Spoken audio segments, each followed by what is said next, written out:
All right, good afternoon. Good afternoon. Welcome. Tarek El Moussa here live from Anaheim, California. I'll give it a second here while everybody hops on. See that guy in the picture? Look at how did that work? Oh, the picture right there.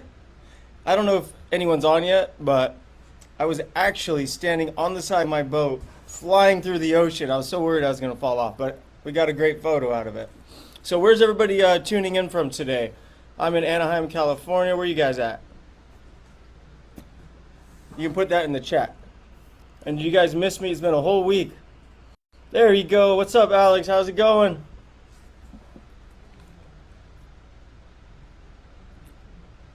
Oh. Normally I'm doing these from home. Today I'm in the office, everybody. I actually got a day off filming. That never happens. All right. All right, we got some people hopping on. We got Sonia in New Jersey.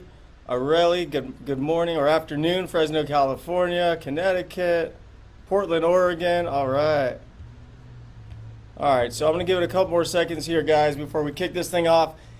Today, I just want to help you guys as much as humanly possible. So like I always say, no question is a dumb question. Get that gift of curiosity. I said it on last night's homeschooled webinar. When I was young, I would drive people crazy because I was so curious. How do you do this? How do you do that? How does this work? How does that work?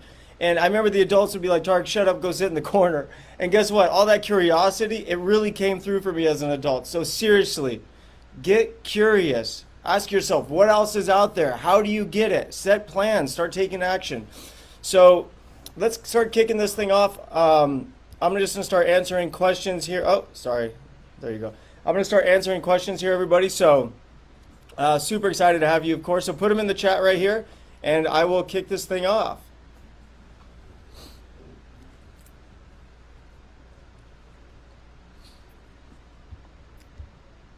Question 1, Tarek, how did you convince Heather to marry you? Well, that's a whole nother webinar. All right, did I get a question? Oh, there they are. Hold on, there we go. There we go. I have a question from Sonia. Oh, it's going away. Tarek, have you ever acquired a house from the bank before it went to the market? I found one, but it's bank owned and it's just sitting there. Don't know where to start. I have spent countless of hundreds of hours trying to contact houses that were being listed by the bank, and I've never had any luck. So no, I have not had luck trying to get the houses directly from the bank before they hit the market. Shay, do you think purchasing an REO is a good deal? It depends on the deal itself. You guys got to remember, it doesn't matter if it's a REO, off market, MLS, probate, it doesn't matter. They can all be good deals. It just depends on the house. So it really depends on what they're asking, what you can pay for it, how much it's going to cost to fix, and once it's nice, what it can sell for. Actually, I don't, let's see here, let me make sure I got clear. I don't think I've given you guys my on-the-fly equation. You know, I speak about this a lot on the Wednesday night webinars, but I'll share with you guys real quick. So here's what you're doing when you're wondering, like, how do you evaluate a house, right? It seems so overwhelming. So I'm going to tell you exactly how I do it. Let's just say Daniel calls me and he goes, hey, Tarek, I got this awesome house, 3-bedroom, 2-bathroom house, 1,200 square foot in Anaheim, California. And he's like, well, hey, Tarek, what do you want to pay? And I said, well, let me get the address and do some homework. So we know it's a 3-bedroom, 2-bathroom, 1,200 square foot house. The first thing you do is ask yourself, once this dumpy house is fixed up, what is the highest price it's going to sell for? So then I run the comps around the house, and I find a house that just sold, 3-bedroom, 2-bath, 1,250 square feet, just sold for $600,000, fixed up pretty nice. Actually, let's just say it's fixed up really nice. So what did we learn about the property that we're evaluating?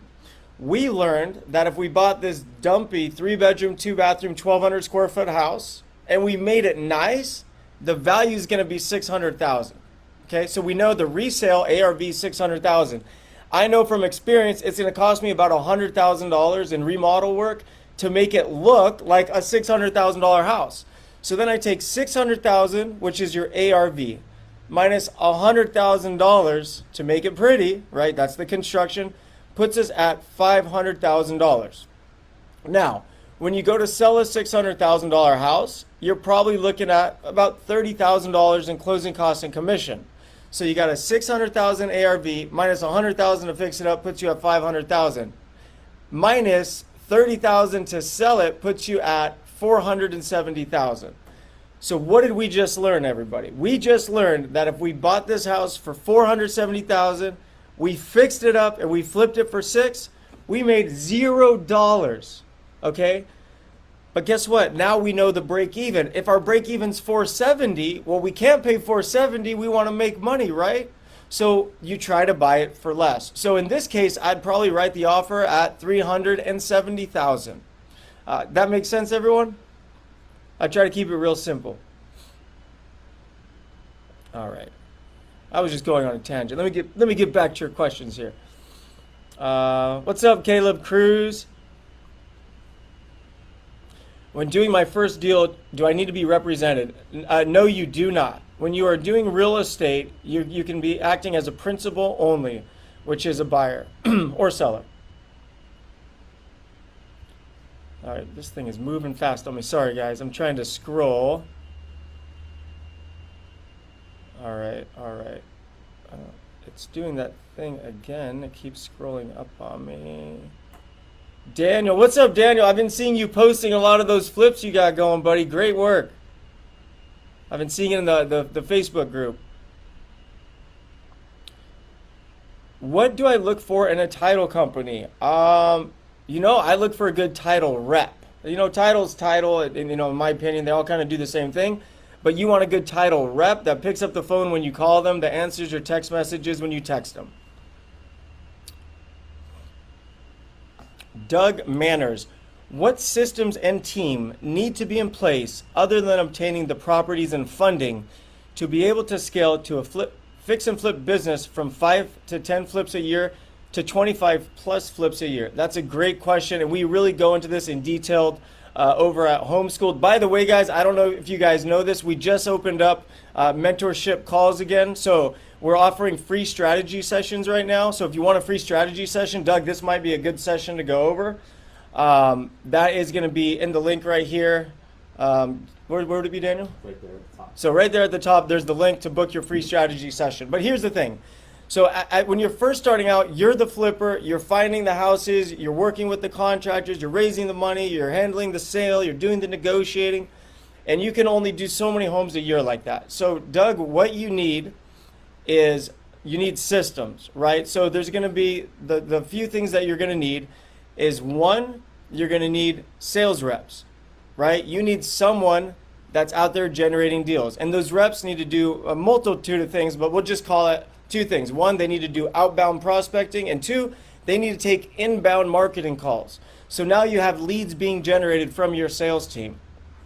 Once you have your sales team performing, you're also going to need a project manager to make sure they're out there managing all the jobs while you're in the office working on the business, not in the business.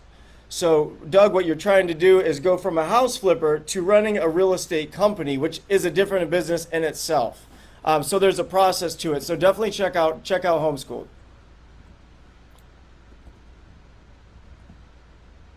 Laura Hinman, I'm on the call regarding the rotted wood in the foundation. You want me to read that question to you? Kayla sent it over. Sure. So she posted earlier in the group, I need help. I am in the middle of fixing a drooping corner of the foundation on a rural cottage remodel I recently inherited. Today we discovered several rotting beams and floor joists that will have to be replaced, requiring us to tear up the flooring. Then the contractor found more rotting wood under the door. Truly wondering if I should walk away or press through. I paid nothing for the property and there is no mortgage, but the repair bill is escalating. Okay, so here's Laura, the one thing you do not want to do. You never want to spend more money than what the house is going to be worth.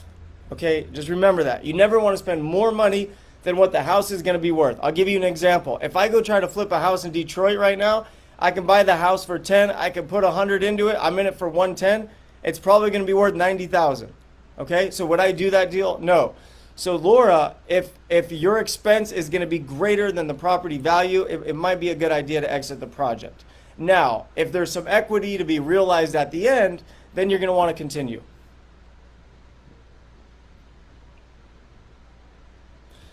Jason, since you are a licensed agent, do you use custom contracts or are you required to use your state contracts because you are licensed? You know, honestly, we use in California, we use the real estate agent contracts. And we just make sure we disclose that I am not acting as an agent and I'm acting as a principal only.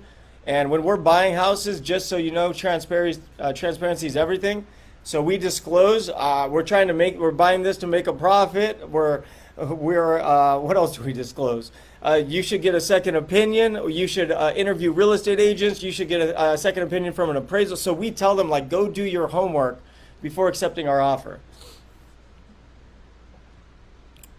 What's up, Kevin? Love this too, man. This is fun. Tarek, have you flipped or been to Colorado before? I've never flipped in Colorado, but I've definitely been skiing there. I like Colorado and snowboarding. Courtney DeWitt. Hey, Tarek, do you have contracts with the general contractors before starting projects? Yes. Well, the contract is agreeing to the bid for that project and then laying out the payment schedule and the construction schedule. So, yes, we do. Sonia Collins. Tarek, when Jeff gave you the price to fix it, let's say the kitchen at $12K, did that include the cost of the material or just his labor cost? I'm trying to figure out if the total cost you show us for rehab includes material. Yes, it does include material, but those 12,000 numbers, your $12,000 kitchens you're talking about, that was a couple years ago. Today, they're they're definitely more. I would say for that same kitchen, it's probably close to about 20,000.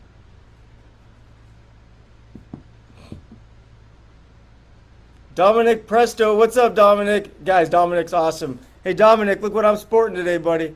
I don't know if you saw the new deal in Northwest Arkansas. I'm real excited about that one.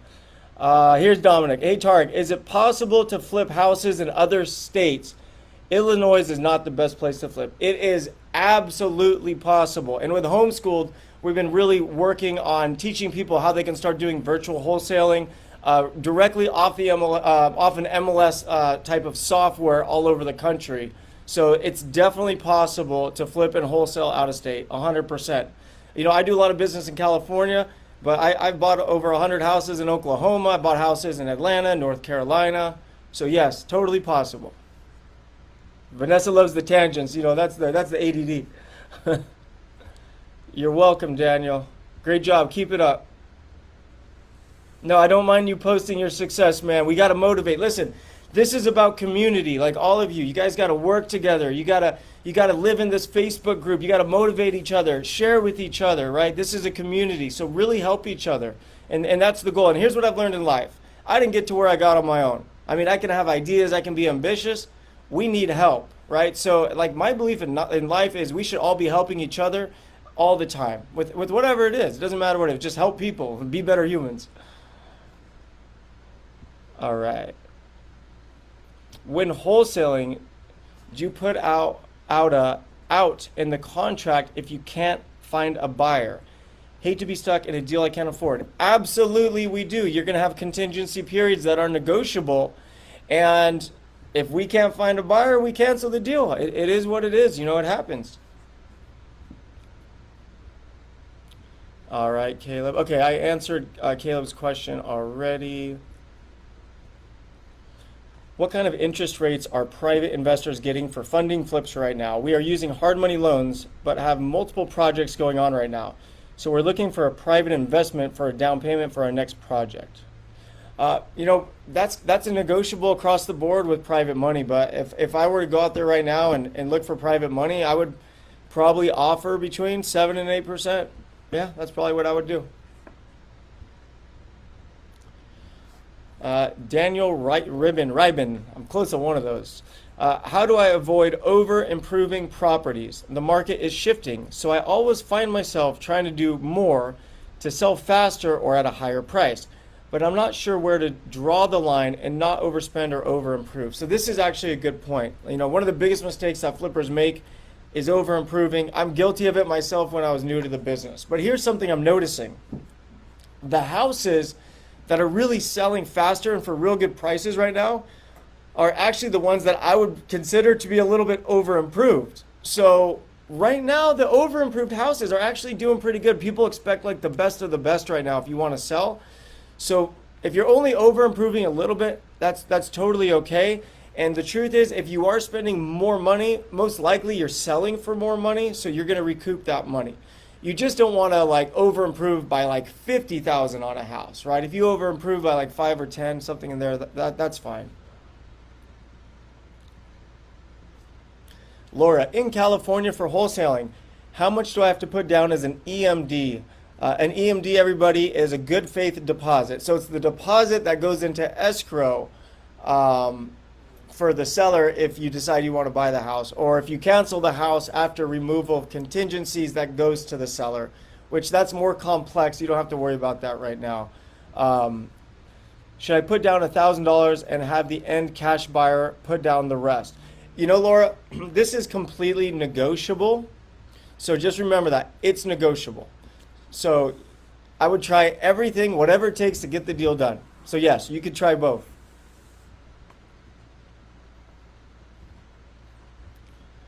Hello, Sean. Dakota, stop lying. He said it's so valuable. Having fun today. I don't know if you guys can tell, I'm in a good mood today. I just worked 3 weeks straight, and starting today at 3 p.m., I got a break. 3 days off. Jonathan. Hey, Tarek, I'm currently flipping my third flip while owning 4 rentals. In this market with high interest rates, is it best to build more rental income now or continue to flip with caution? Okay, let me just read that again. In this market with higher interest rate, is it best to build more rental income now or continue to flip with caution? It's a good question. You know, I go back and forth on this a lot. I mean, obviously, I'm still buying rentals, but just not as many. So here's what I would say.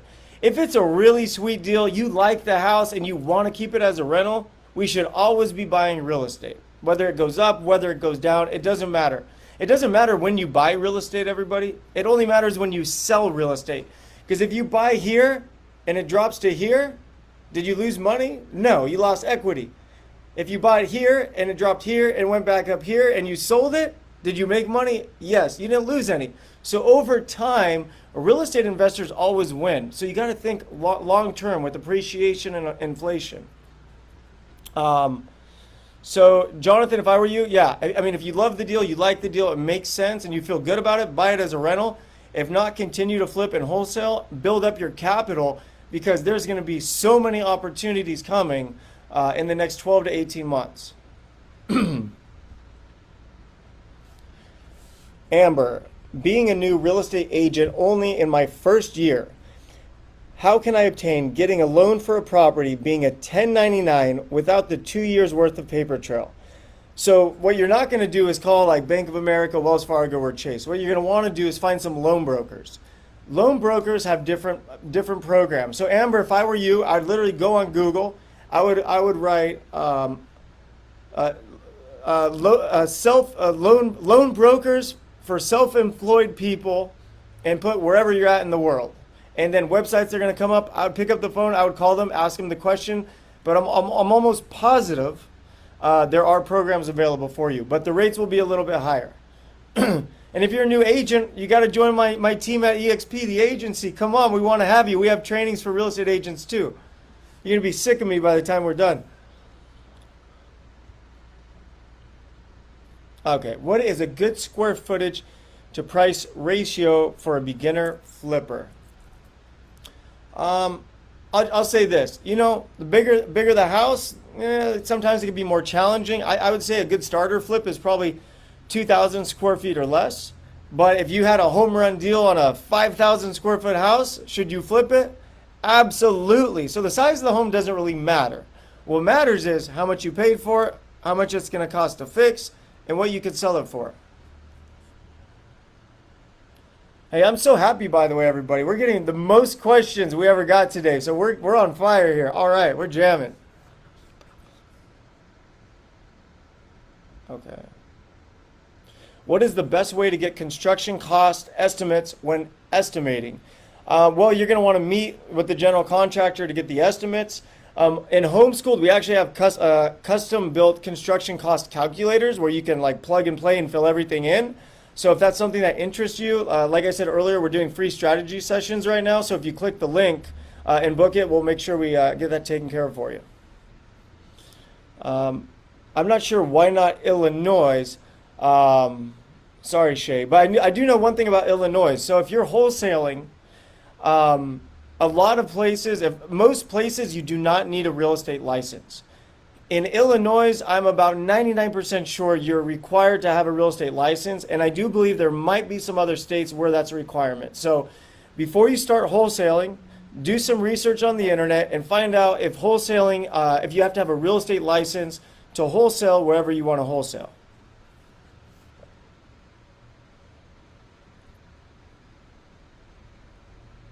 Tiffany, love that you've gotten into multifamily. Yeah, I'm loving it. The Elevate group here in Dallas is awesome. Yes, they are. Really, I love those guys. Great guys. Just helped with the investor tour in Mesquite. Oh, okay, awesome. How fun. On the next one, I'm going to be out there. This time I had to miss it because I was at an event. Come to Texas more. I'm coming. I'm coming. Well, we're buying our second apartment. Oh, no. I have one in Texas, and the next one is in Northwest Arkansas. Tammy, what do you think the best way to start wholesaling? Here it is. I mean, there's more to it, but I'm going to give you the basics. The best way to start wholesaling without spending a lot of money is putting in a lot of work. That is calling real estate agents, that's texting real estate agents, that's going to open houses, talking to real estate agents. And when you're talking to them, you're asking them, do you have any fixer-uppers, off-market deals that I can buy and you can represent me? So real estate agents. From there, you want to go for targeted lead lists for off-market sellers. So wherever you're looking to buy, you can pull a list of people that own multiple properties. You can pull a list that are delinquent on their taxes. You can pull a list of people that haven't made a payment in 60 or 90 days. You can pull a list of people and notice a default. And then once you get all that, here's the trick. It's a lot of work. You just got to call them and text them over and over and over. And that's how you'll get it going. And in the program, obviously, we go into a lot of detail with all this stuff. So don't forget to book your strategy session. Will I ever come to Canada? I've been to Canada. I had a lot of fun there. I raced Ferraris in Mont Tremblant. It was a lot of fun. Okay, guys, I think we have about 5-6 more minutes here. Can't make the November class. Do you know when you will be doing more? Tammy, I'm not sure when the next live event's going to be. I'm hoping maybe in the next couple of months.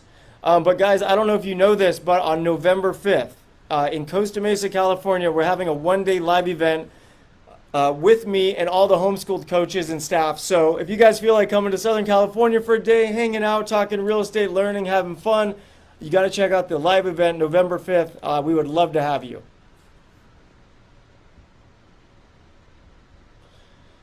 Tien Fan, I'm looking to buy fixer-upper in North and West Tacoma, Washington. Been on the list of wholesalers, but deals don't match my criteria. Any tips to find deals? Yes, exactly what I said a second ago.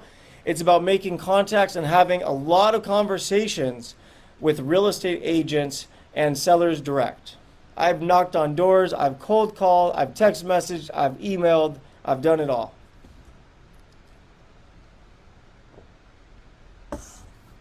Christian, can you go over hard money lenders, specifically percentage rates? Yeah, so typically, like if you're a newer investor in today's climate, you're probably looking at, 10 to 12% interest rates. That's kind of where there are.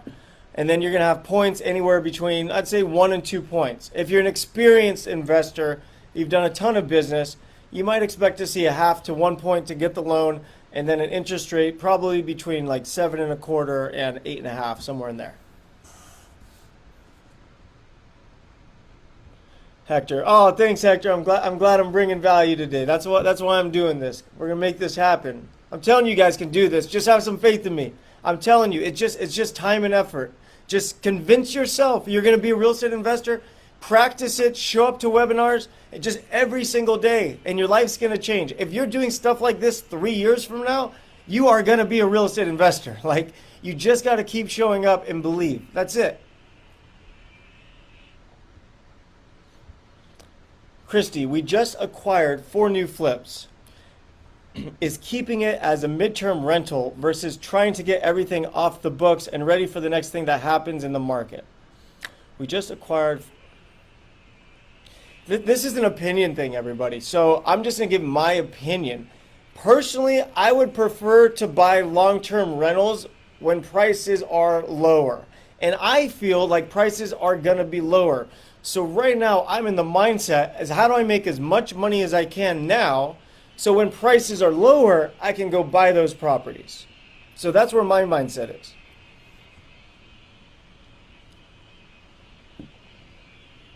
Evelyn, how can you make your first purchase? Do you need funds, or you can get a loan for your flip? You're going to need, well, you can get a loan. A lot of times, a hard money lender, they'll give you a loan up to 80 to 90% of the value. So on a $500,000 house, they're going to give you a loan for $450,000, which means out of pocket, you need to come up with $50,000. And then they're going to, a lot of times, they'll even pay for your construction. So you don't have to pay for the construction. So all in to go in and flip is just the $50,000 down payment. Now, if you don't have $50,000, you can go raise private money from family or friends or anyone that wants to invest with you, and they can pay the $50,000, and then it costs you nothing, and then you get to flip the house.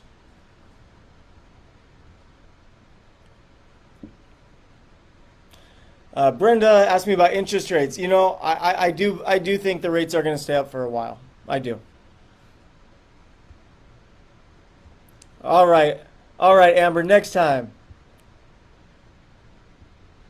Yeah, Caleb knows some of my jokes. We had some fun, huh? Where were we at? Florida? I don't even know where we were. Yeah, maybe get Ronnie on here next time. Ask everybody to follow him on social media.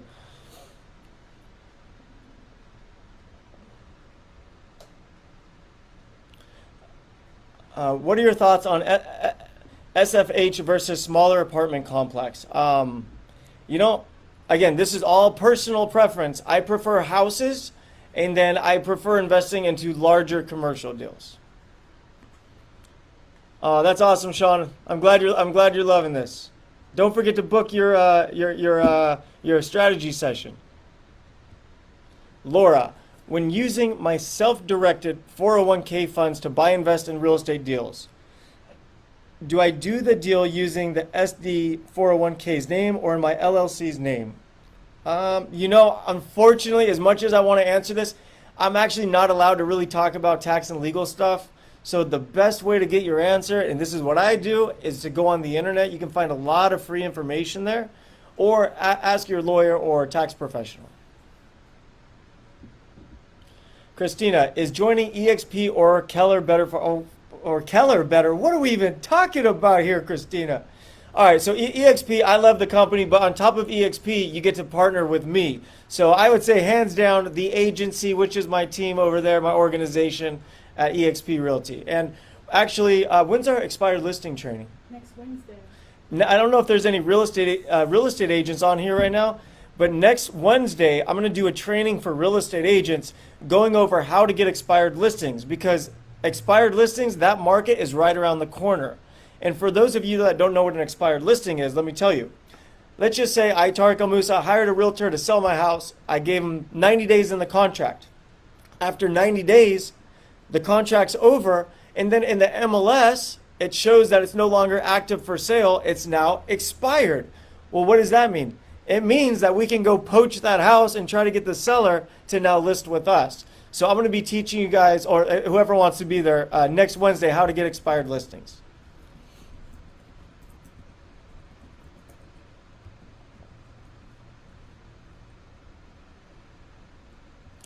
Amber, I spoke to someone on your team. I need to complete 2 more transactions first.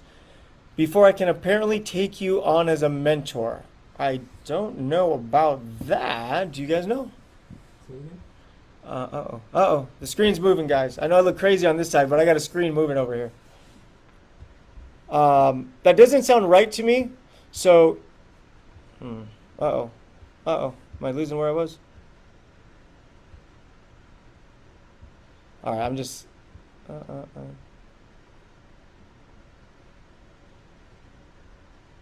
Oh, you spoke to Abby. Okay. Oh,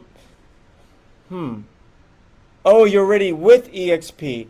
Okay, so if you're already with EXP, you can join the team. That's different. So yeah, all right, Amber, we're close. Come on. But you can join the free webinar next Wednesday. So make sure you show up. There's going to be a lot of great stuff in there.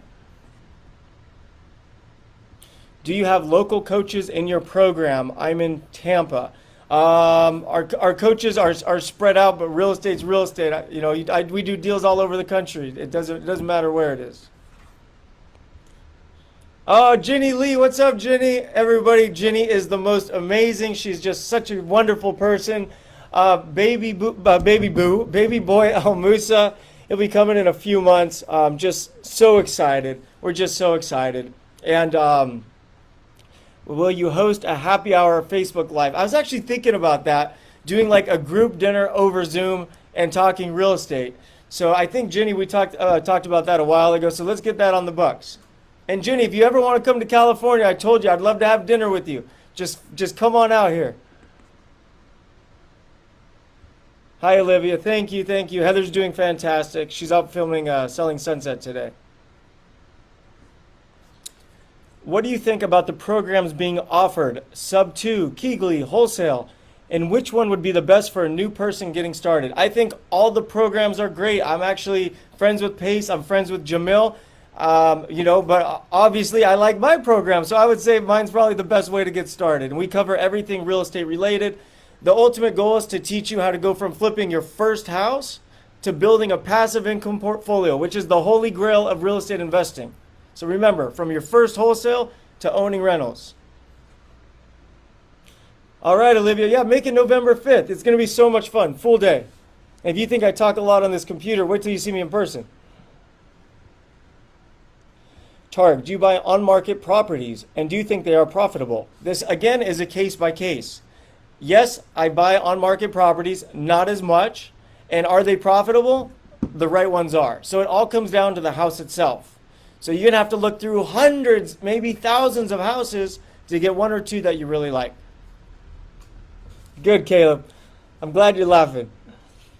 All right. Thanks, Dominic. By the way, I want to do a TEM event next year. So I don't know. I'll let you guys know, but I want to do something fun for all of us.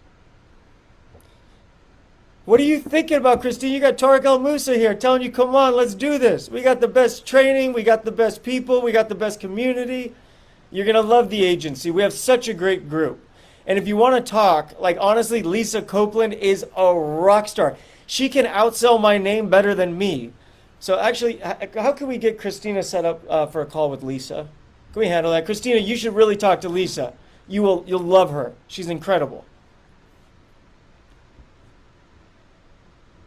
EXP, baby. There you go. Yeah, what's up, Amber? Amber's part of the agency. She's one of my OGs. She's kicking butt out there. Oh, Tiffany, thanks. All right, guys. Well, we are 5 minutes past, so I just want to say thank you. I had a lot of fun. Hope we brought you value. Like, your success is so important to all of us, not just me. I'm talking everybody from Homeschooled. Like, we are behind you. We support you. We want this for you. So if you guys can make it to the live event November 5th, we'd love to have you. And don't forget to book the strategy session. And some of you I'll see on next Wednesday's call. And I'll see you next week.